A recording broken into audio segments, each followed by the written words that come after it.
Tow and Fert. I had a 100 units of nitrogen cap that was put in by the farm owner, but I wasn't allowed to use urea. He said no urea, but you had an end cap of 100, so we had to be smart about that and be resourceful and use some other products.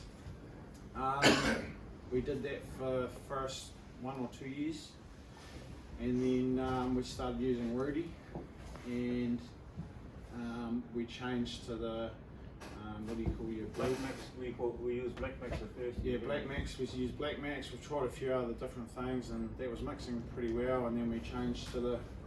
So we've done 2 full seasons on that brew.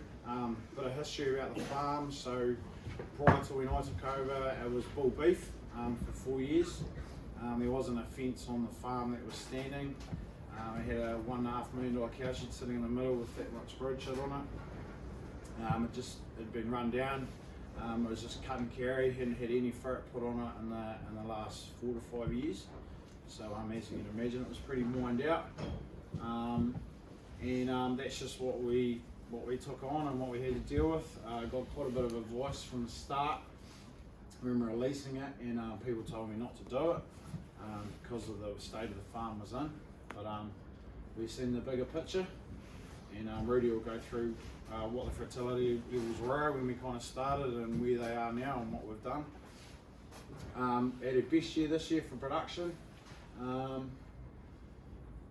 Yeah. Anything else already? No, you just keep yarning about.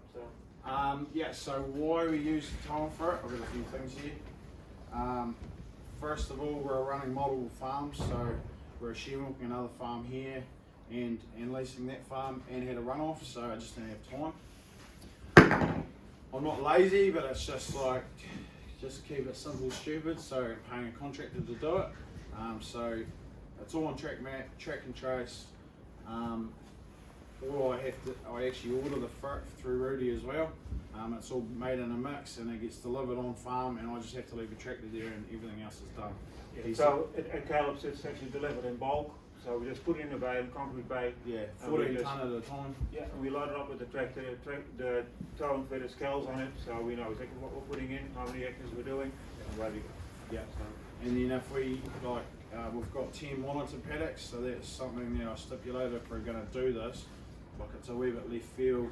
So we've got 10 monitor paddocks on the farm, and those paddocks get soil tested and harvest tested every year. We'll probably do a bit more harvest testing this year, I think. Yeah.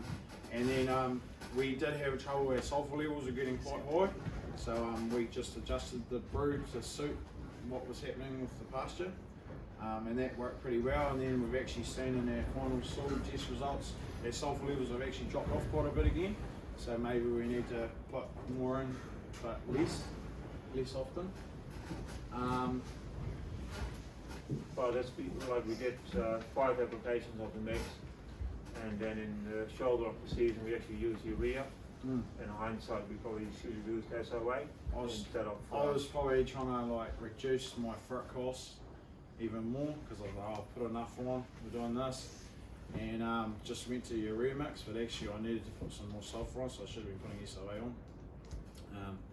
But you live and you learn, and we can lift those back up. We'll put some more on in the spring. And so the plan going forward with that is to actually reduce the amount that we're putting on, but we're just going to carry on with the same mix right through, instead of actually pulling the pin after 5 times and then go to one product. We're just going to carry on the whole way through. Yeah, so we'll put the same amount on, but yeah, spread it over an extra month.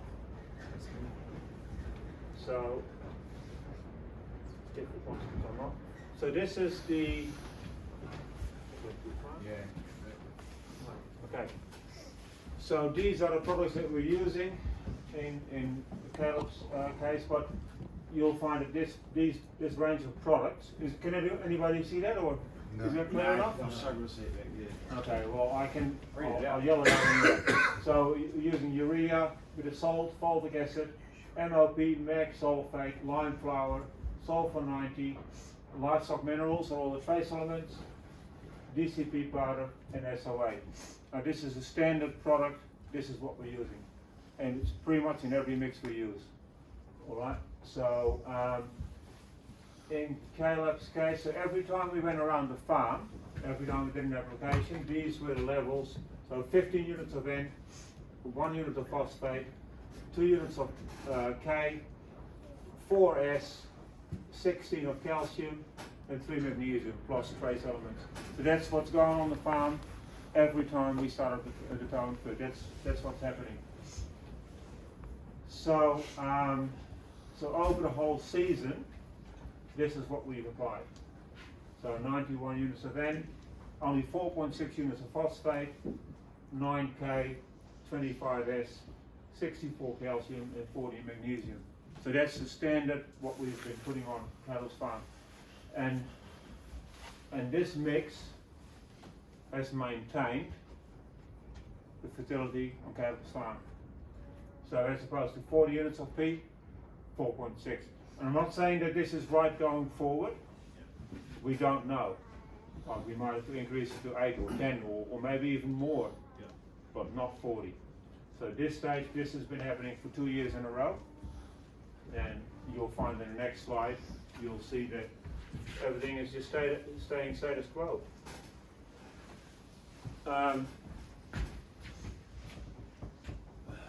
Andrew is here as well, isn't he? Yeah. Do you want to run over these soil tests, Andrew, what you see and what you found? So Andrew is from Livestock Supplies, and he's sort of in charge of making all these mixes for us. Can do so.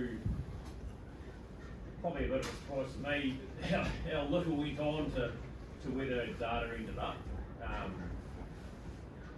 Yeah, it was bloody similar. So look at pH. I understand just Caleb like a ton of lime per hectare. Yeah. Well, your advice was potentially 1.5 ton, and I only put a ton on early spring because my pH was falling. So. Yeah. So I was just seeing a really good response there, and I would expect to see that pH back off slightly next year. But in turn, we've seen a really the ultimate P levels only with the 4.9 applied. I think work out you must be growing somewhere around 12.9. Yeah.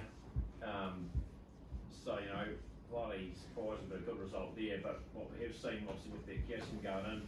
The calcium carbonate, a really good response in the resin P. So the amount of P that will become available for us going forward, I think it's almost up by a third.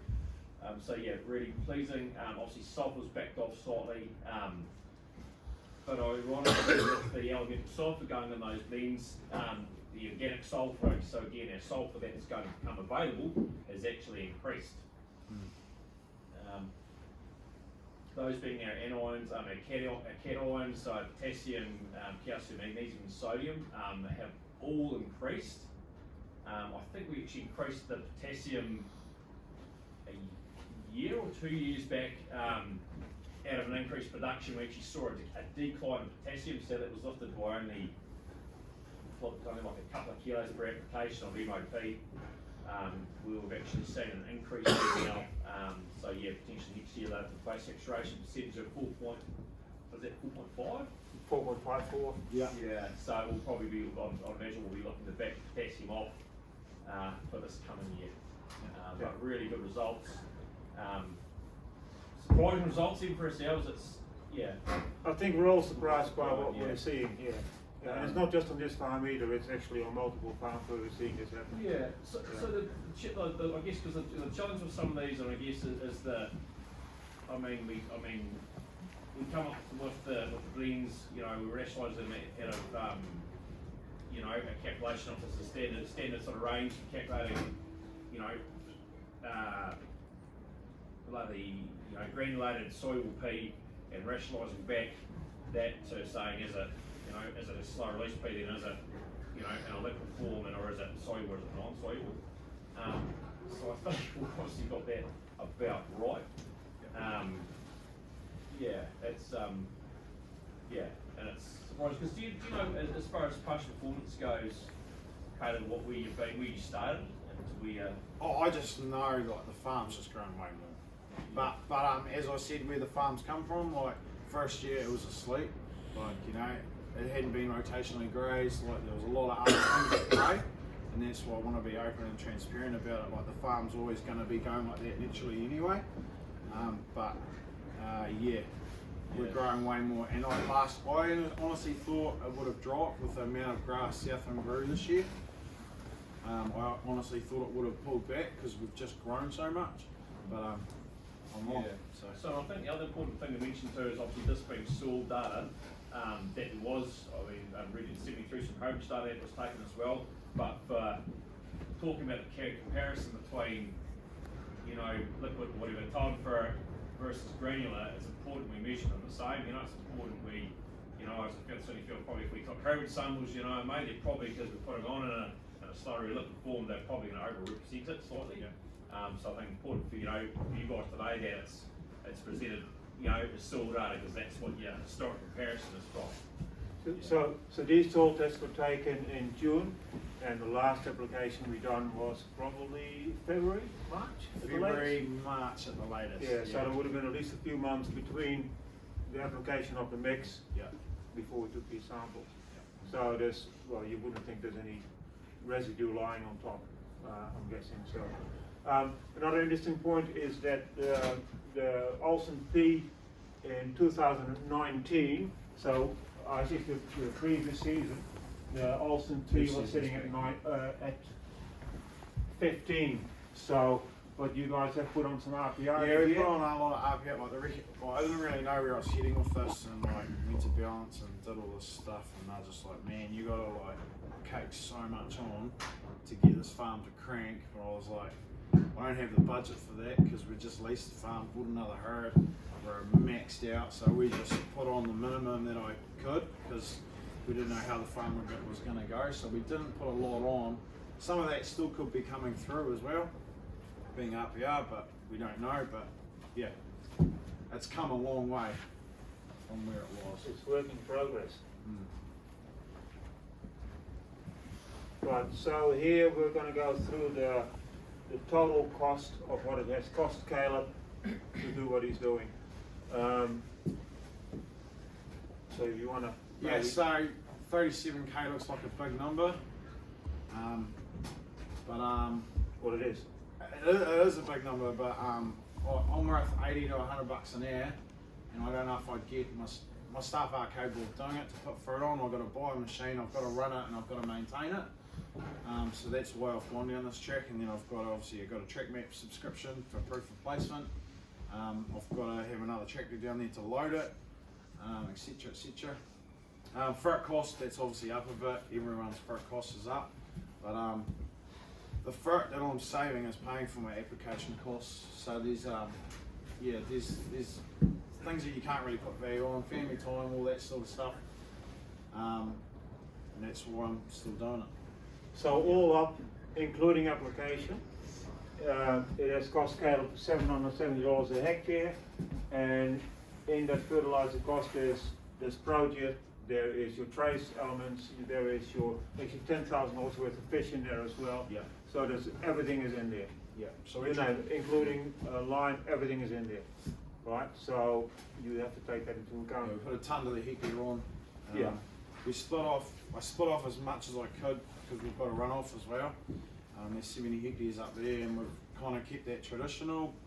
Also get Rudy to shoot down there and do a bit of urea and project if we get a bit tight in the autumn or whatever.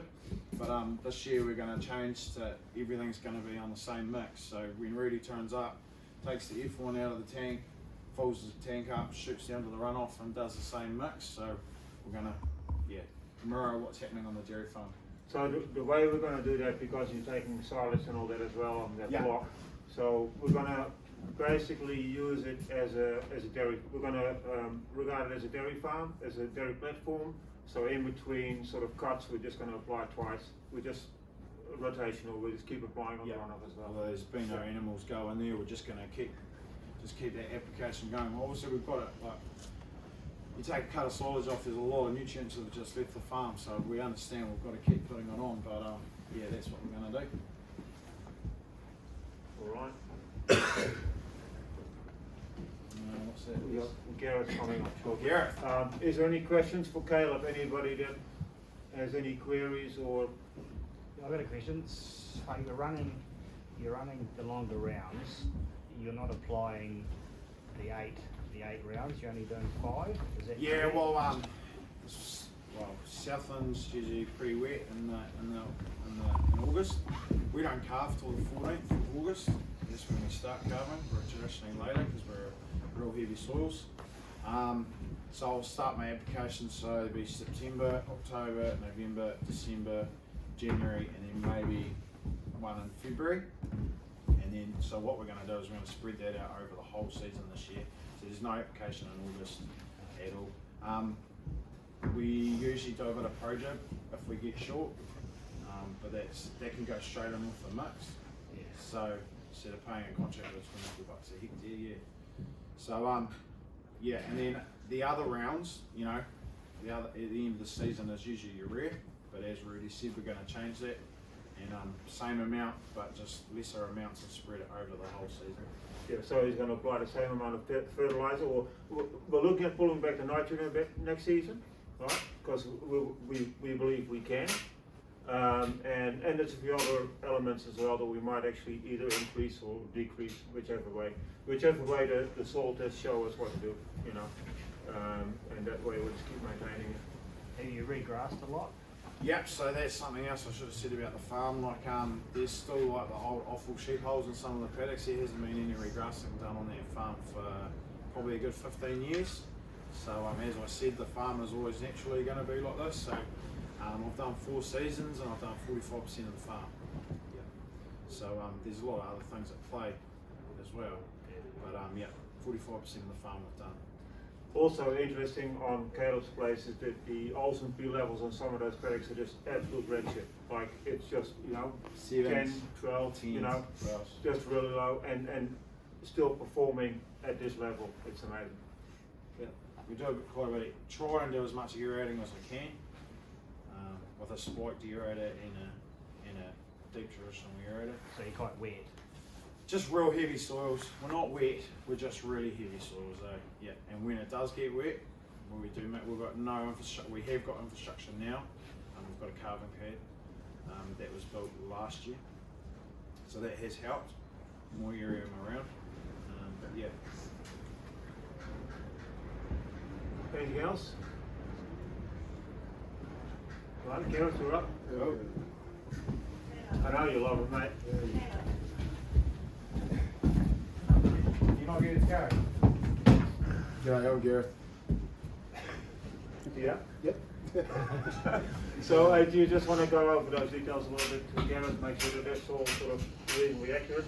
Because the nitrogen that we've got on there, 127 units, that's actually not that much. It's actually 106 units, but I'll show you that later on. This is all off our inside report for the Frontier report that we have to put through. So my wife's just put us up.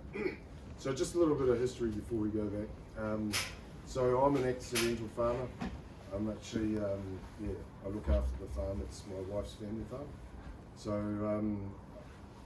I've just fallen into it. So luckily enough, the farm infrastructure, it's a really good farm. So to farm on it, it's pretty easy. The stuff that we're doing here with the Tow and Fert, all the stuff that LMO that he talked about before, I didn't even know what that was. But I know the things that are happening on the farm since we've reduced our, urea use is working. But saying that, if we go back from having Rudy on the farm, I've always felt that we overuse for some reason anyway. We can talk about that later on, Dale. But there's a time now where, because we have got a cap, everyone's saying we have to do this, we have to do that. I don't like just having that reliability of having to use fertiliser all the time. And why use something if we don't need to? The same thing with the application. For me, it's a no-brainer. There must be a way better system of putting it on in a liquid form, spraying down onto the grass. Seems to be way better than fucking, dusting a paddock. How it doesn't make sense to me. all the technical data and all that sort of stuff I'm not really familiar with. But the stuff that I do know, we're growing grass. Yeah, all that stuff that really good talk to you. We did the best production we did this year. We did the best mating this year. Is it to do with what we're doing with the grass? I don't know. We've produced, you know, some good grass this year. We've run we run a short round length at the best of times, but I think with the systems that we're using now, we have to have I think the shortest round length that we need to be running at is 24 days. Our farm consultant here is Connell and Luther. Yeah, he's here. He'll probably beg to differ, something different, but you can ask him the question. He's all there.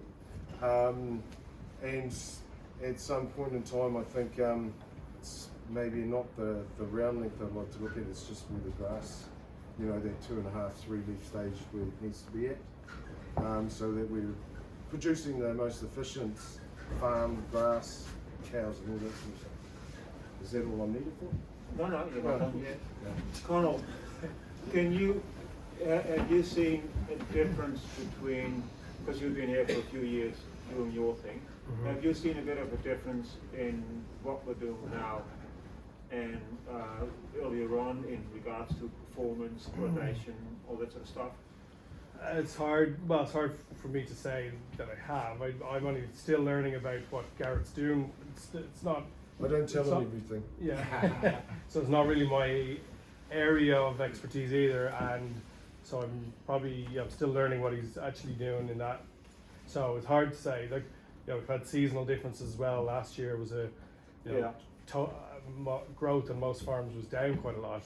Now we're growing a lot more this year. So no, I couldn't say but I'm interested to keep a closer eye on and to learn more about this and see I what think it's changed. you know that's part of it. You know, how do you take out that variable seasonal difference between year to year? Because the season before last, you know, it was a different drive for us. This year, yeah, we seemed to grow more grass, but it was. The drought wasn't as long this year. Yeah, it kicked in later and it stopped a bit earlier. But I don't know if that's to do with we had a longer round length at times as well, to help for it to grow a bit. But we're not frightened we haven't been frightened in the years to put on urea, we haven't been frightened of running a short round length. But you know, that's all the experiment to see where we go to get it right to where we are now. I'm not saying that we've got it right now with Rudy. I just know that I feel that there's something there. That's up to you technical guys to work out what's right and what's fucking wrong. I don't know. I just know that we're growing grass. Have you measured your grass? Yeah, have you got a final figure of last season, this last season, or? Have you got that comment? So that is something we work out every year. But saying that, so we use a tow behind, and that's a guide as well. So we tow behind each week or within that week anyway. We use a plate meter as well for the guys to double check on that. So we have a look at how they both run. I'm on a day-to-day basis. I don't have to milk the dairy platform. I've got staff to do that. So I'll do a pasture ride. I'd like my staff to do a pasture ride as well, but you could get a variation through that as well. We're probably not always going the same route, but I can drive down the fucking lane and I'll know if we've got enough grass or we don't have enough grass. It's good to know on paper, you know, within reason what we've got coming in front of us or what we've used. Yeah. 12.4 tonne. 12.4? Yeah. And that was utilised and it was grown? Grown. Right, okay. 9.92. 9.9. 92. It's still quite. I don't know. You guys tell me. Is it low? Anybody? Are you What's feeding that? a lot of feed? You're feeding 1,800 kilos a cow. It's a lot. 9.9 Well, I saw that number there as well. I don't think that includes a lot of homegrown silage. But it's in imported feed. I know. I think when I saw that, I think there's a mistake there. So I say Caleb's was 1.2 ton per cow. I think this is more in line with 1.2 actually. I've So they I've put all the something like- silage Is in even all the that solids import still feed in as on well. farm? huh? All the solids it's still on farm. Well, I think that number. I don't think that number is correct. I thought it was pretty high. Yeah, What was in it? my records, it's not that high. Yeah. So that's what's imported into that Fonterra, obviously. What we put through the shed is, we're lucky if it's 1.5 ton. It's about 1.2. I was as well. Like we had a good growing season last season, and Yeah. 12 tonnes not. Doesn't blow my mind. It's close. Well, I was working this the year before last. It was close to 13 ton ground, according to what we worked out. It was down close to a ton last year, and it was back up to almost the same, but still lower this year, according to my numbers. So through ignoring the last two seasons, the season before is growing about 13 ton. There's various ways of working that out as well. That's purely on an energy basis. Sometimes when you work, or other ways of working out on a farm walk data, numbers can seem slightly different sometimes. I know, but if the same person is measuring it, or the same piece of equipment. Yeah, I know, but there's a lot of there's more variables when it comes to measuring grass than there is on an energy basis, I suppose. So it's a bit, What's the question what do you want an answer to, mate? Oh, I just don't think 12 tonne is a massive amount of grass. Really. But it all comes down to what he's grown traditionally, you know. Whatever you grow in tradition. Well, I don't know.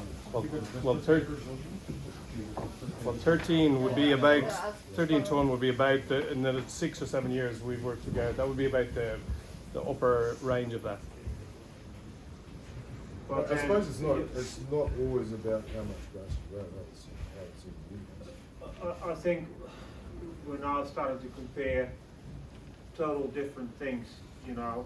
We've got one guy riding with a sledge, or you know, with a tow behind. You're measuring, you're eyeballing, and I'm not saying that's wrong, I'm not saying that's wrong. Another guy's plate metering. I mean, you know, unless you do all the farms with the same attachment and the same driver, that's when you get accurate data.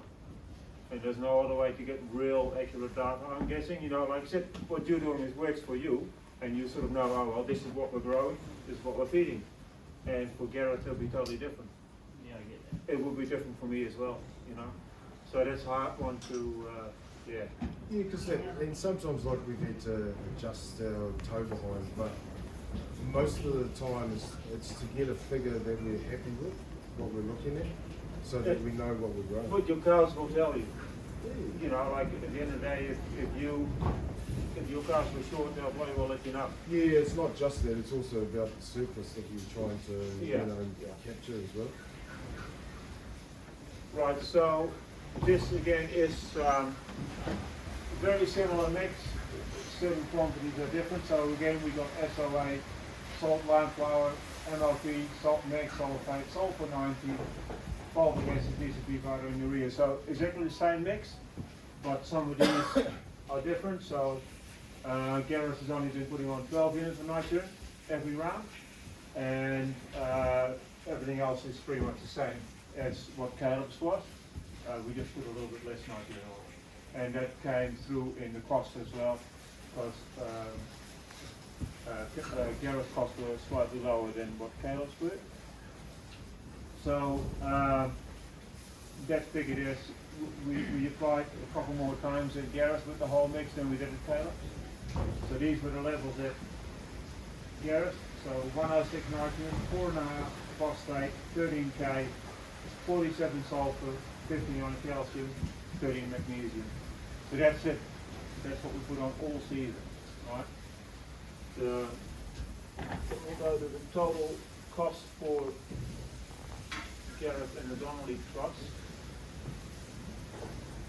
Oh, this is actually, we'll go into the soil test results first. So, as you can see, the levels on this farm is a lot higher than Caleb's place. We started off with 40, and well, the previous year, before we came here, was 27. When we started, there were 40, At the moment they're 43, the Olsen piece. You know, have we actually increased that phosphate? I don't personally think so. I think there's just, well, there's a bit of discrepancy in there, here or there. But if we can maintain it with phosphate, you know, with 4.5 units of phosphate or 5 units of phosphate, you know, to me that's an excellent result. I'm not saying that we can, but let's just keep monitoring and hopefully we can and might increase it a little bit. So that's a little bit of background there. Then we'll get to the cost of it. Now the cost is an interesting one. And I'm pretty sure Gareth will back me up on that because we made a massive saving for the farm owner, right? Which is great. But Gareth is a share mill. So Gareth has been paying for some of that because he pays for the application. And that is a bit of a difficult one. Now in this plan here, there was no line with that, no line in the recommendation. This was the recommendation figure for the season just in. So $307,000, excluding line, excluding application, and excluding fish. So this cost here, so this is actually what they spent this year, $183,000. That includes $35,000 worth of fish, right? So and it also includes the lime as well. So everything is in this figure here.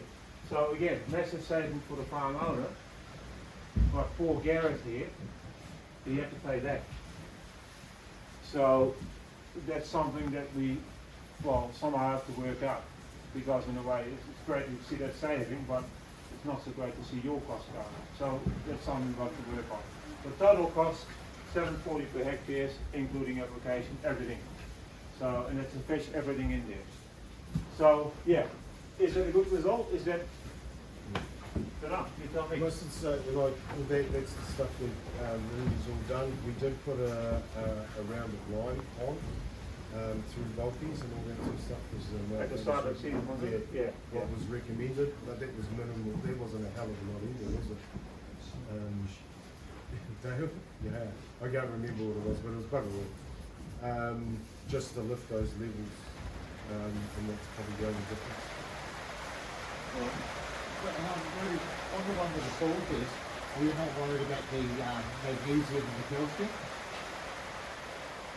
The No. Cagalons at magnesium at 22. And who, that's your forte? The Cagalons with the magnesium and the calcium at those levels, like magnesium being at 22.3. To be honest, I'm seeing anything that looks like Tuesday. I'm not seeing anything in around 20, about 20. Alright. But again, if there's any issues in that regard, we can either increase or decrease. Yeah, I just wondered whether you're doing anything with the mix. Oh, yeah. We'll level that up so you come out at the right figures. Yeah, we haven't discussed the next summer meeting yet, so that's something we'll have to go over in the next few weeks as to which way that's going to go. When you regrass, do you tuck anything on them, like in the paddocks just before you seed? What did we put on there this year? We put lime on. Yeah. That's about it. And then once we re-graze, once we first graze, we put a bit of urea onto in the mix. Overall, we've only put one application on the new grass paddocks at this stage because it's just, by the time we wanted to use those, that's it. And also with the runoff across the road, we're, again, we treated them as a dairy farm platform. So in between the crops and silage, we just went over there twice pretty much, and just keep following that runoff around, and that's all we did. So in these costs here, of course, it's also including all the trace elements, and there's no trace elements in here either. So again, it is big difference, big difference. You're there, Dave, you can tell it. Just a question around the Tow and Fert and the potassium applications you're doing. Yeah. Are they going over the effluent area as well? Yep. So same for the whole farm? Everything. Are you worried about those potassium levels Not at all. building on the, No, on the because we put them on that little, it has no effect. well, it has because the potassium levels are increasing. Yeah, so we're gonna pull that back. Because the potassium levels have increased everywhere, so we're gonna pull that back. Well, probably the data on those soil tests is probably throughout Caleb's farm, the potassium level is actually put in a relatively dense, state. Is effluent area isn't really high, and is non-effluent really low. Probably if you had dense traditional effluent area, you potentially wouldn't be wanting to put potassium on there. But could you then not, if that was the case, if you wanted to make a difference, you could actually increase the levels, the potassium levels, make them more even across the whole farm, and then just carry on with Tow and Fert. No? I probably wouldn't want a traditional effluent area really. Yeah. Generally speaking, that'd be sky, like QT, maybe 20 basic page, 6 or 7, which is really, really high. But Caleb's not the case. You sort of that band between maybe say 2.2, I think, to maybe close to 5. It's really condensed. Yeah. Yeah. Well, yeah, like I said, in the past we haven't treated any of those areas any different. And yeah, like I said, going forward, we have to monitor. We have to keep monitoring what we're doing. But at this stage, I think that the K levels can probably be reduced in the mixes going forward. But again, we just keep monitoring. That's all we can do. And so do you purchase your fertiliser from the traditional fertiliser company? How's that actually brought on? In the way we do it, because we have products in our mix that are not coming through like a Ravensdown balance. So we go, everything is from livestock suppliers at this stage. So I just ring Andrew, say, well, this is the mix, you put it together, and then it ends up on your farm. That's pretty much the way it works. Because otherwise I cannot mix my lime flour in with Ravensdown products. There's just no way, they won't do that. They won't even store lime flour, I think, at the store, but I'm not sure. They certainly won't mix it. We've got lime flours. But you won't mix it for me though. No, because it's an animal health product. Yeah. So those, because I have tried, I honestly have tried, but I just can't get that across there. So there's a few other products in there that, they don't have either. We can't really use DAP. DAP is, well, if I was to use DAP, my application rate would go up, because I would have to wait half an hour for every mix. We just won't do it. Plus, I think the DCB powder is a way nicer product than DAP. But don't take my word for it. That's my belief. It's just a kind of product for the soil. It's actually an animal health product as well. So that's why we're using DCP. Plus it goes through quickly, I don't have to wait. So yeah, we can use Ravensdown balanced products, but it won't be the same mix. Yeah? Any other questions? I'm glad we're inside.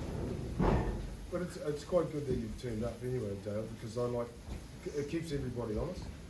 Because you can't tell me that, the fertiliser companies, they've taken the piss over the years, and hopefully going forward, on your side of the fence, you guys don't take the piss. Because at the end of the day, it's,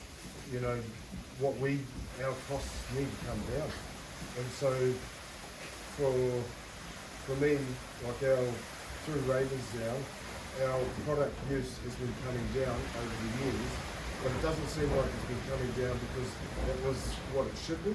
It's coming down because it's what's been told from the government to happen. So, and another thing, I've had Balance come here, and they wanted to take the business away from you guys, and that's one of the biggest things I said. We can reduce your nitrogen, no problem. We can do that.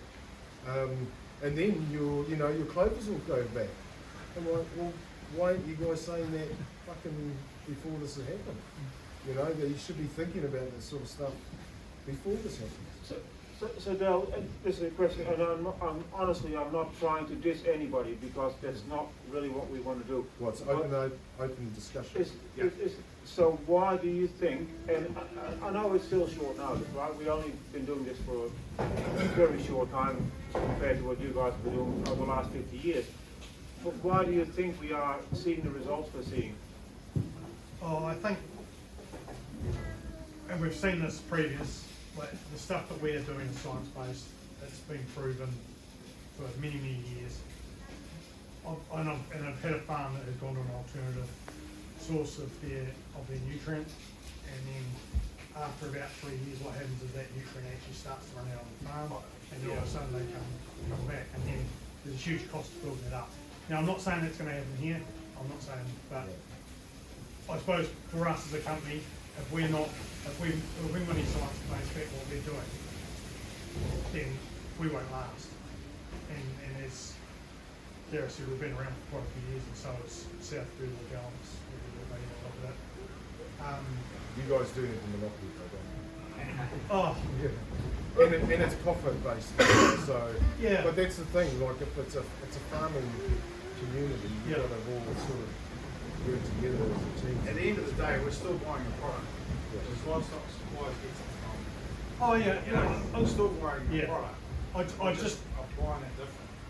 For me personally, over discussion, I would hate to see someone go down this road and in 3 years' time, their farm drops off the edge of a cliff and it takes quite a bit to get back. Like you've gone to a farm that was probably on that edge of the cliff. Already on the edge yeah, of the cliff. so people told them not to go there. Yeah. And it has come back, but yeah. And I suppose that's the difference between our farms too. So we're trying to reduce our use, and you're putting more in. I'm actually putting more on. Yeah. So hopefully you get the results as well. But I don't know. I just think you can't keep using the same amount of stuff. Even before Rudy was here, I wasn't putting on nowhere near as much urea, but there was a time where it all got popped up and we flew out as well. The savings, is that basically all from fertiliser costs, or is there some application as well? Yeah, well, most of it's farm owner saving, because any application cost that was incurred from them is now taken up because you can put all of it in that mix that we're paying for. Yeah. So that's like the mix that Rudy uses, you can't put that on in one bulky post thing, it'll be like numerous. But that bulky would have to go around the paddock 4 times to put on the same stuff that's Rudy. So he can put all that stuff in there and do, in one part. So if we're doing a urea application, it makes sense to put something else in there with it. Yeah, but sometimes the bulkies won't mix certain products in one load. Yeah. So then the bulky has to go around twice to put on what Rudy's putting on in one Yeah, load. you're right, yeah. Because a bulky will never be able to put on line flour as well as urea or whatever, like that is an issue. That's why we do what we do. Just to make it all more effective. Yeah. But Gareth is right. His application cost this year was just over 50 grand, I think it was, which is a lot of money for a share milker, and that is a downside in this situation. It is. If it's farm owner or the manager, it actually doesn't matter, because that is easily burned back out of the less fertilizer. But in Gareth's situation, it's a little bit different. It's a little bit, Oh, you're right there, Alan. Close the lid. Close the lid. You've got a fire there. Close it. I think we have charcoal sausages. Yeah, you might have to move it away from the edge of it. You want to replace that, but anyway. Alternative heading source. But if you want any of these sort of systems to get better, more and more people have to turn up to these discussions, and it's not just the people that are all saying, yeah, we need people to go fucking ask the question. So it's good to hear Braden's there. It's good to hear. Yeah, no, I really appreciate it because again, it is we're here for a discussion, and that's what it's all about. This might not work for everybody. It's going really good here.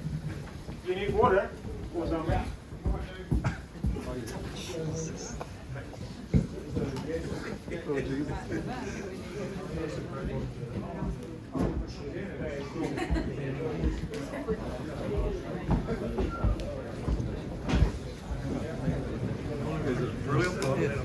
Don't hang out. Good, good. Yeah, long time no see. Yeah. Oh, I know. You're busy. Where's your fire extinguisher? Yeah, you don't have it. Yeah, exactly. Yeah, yeah.